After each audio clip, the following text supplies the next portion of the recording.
کپور سرات کے دائیں طرف کانٹے ہوں گے، جیسے لوہے کی سلاخ ہوتی ہے، تندور میں ڈالتے ہیں، اس کا کنارہ مڑا ہوا ہوتا ہے، روٹیاں اس کے ذریعے سے نکالتے ہیں، ایسے کانٹے ہوں گے، کتنی ان کی لمبائی ہوگی وہ اللہ ہی جانتے ہیں۔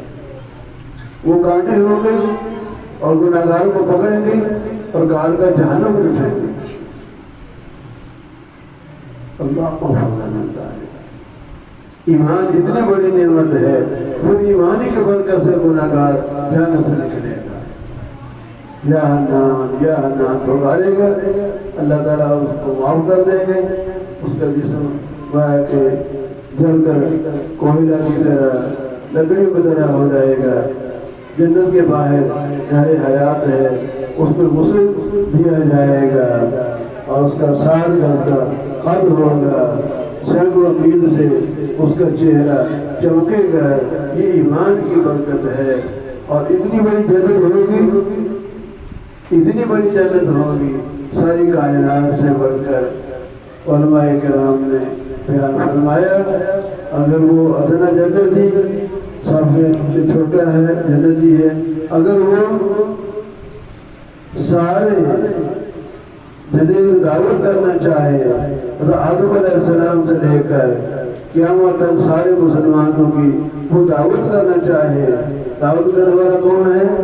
جنت میں سے جو جنت کے رہنے والے ہیں، سب سے ادنا چھوٹا جنتی۔ اب وہ دعوت کرنا چاہے سارے مسلمانوں کی، اس کو کسی چیز کی ضرورت نہیں ہوگی، کسی شہر کو مانگے، کسی سے کپڑے مانگے، کھانا مانگے، کچھ چیز مانگے، اس کو مانگنے کی ضرورت ہی پیش نہیں آئے گی۔ اتنی بڑی جنت ہوگی۔ تو جنت ہمارا وطن اصلی ہے، ہم وہیں سے آئے ہیں۔ اور آدم علیہ السلام جب زمین پر آئے، اللہ پاک نے فرمایا میں کسی جرم کی پاداش میں آپ کو زمین پر نہیں بھیج رہا۔ حقیقت یہی ہے کہ دانا جو ہے وہ فناسی آتا بھول کر کھا لیا، بھول کا جو کام ہوتا ہے وہ برا نہیں ہوتا۔ ہم آئے رمضان بھول جاتے ہیں، روزہ نہیں ٹوٹتا، فناسی آتا بھول کا جو کام ہوتا گناہ نہیں ہے، اور آپ تو نبی ہے، معصوم اور بے گناہ ہے، لہذا کسی جرم کی وجہ سے زمین پر نہیں اتارا۔ اللہ پاک نے فرمایا میں نے خلافت الہیہ کا منصب دینا تھا، اس لیے وہ منصب دے دیا، میرے احکام کو نافذ کریں تو دوبارہ گویا کسی گھر میں آ جائیں گے جنت میں۔ حضرت آدم علیہ السلام جد اول ہیں، جد اعلیٰ ہیں، ہم ان کی اولاد ہیں، ہم مسلمان ہیں، اس لیے تلک الجنہ اورثتموہا، تلک الجنہ اورثتموہا، ہر مسلمان جنت کا وارث ہے۔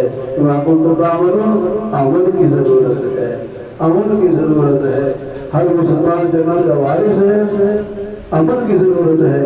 جنت ہمارا گھر ہے، وہی جگہ آرام کریں گے۔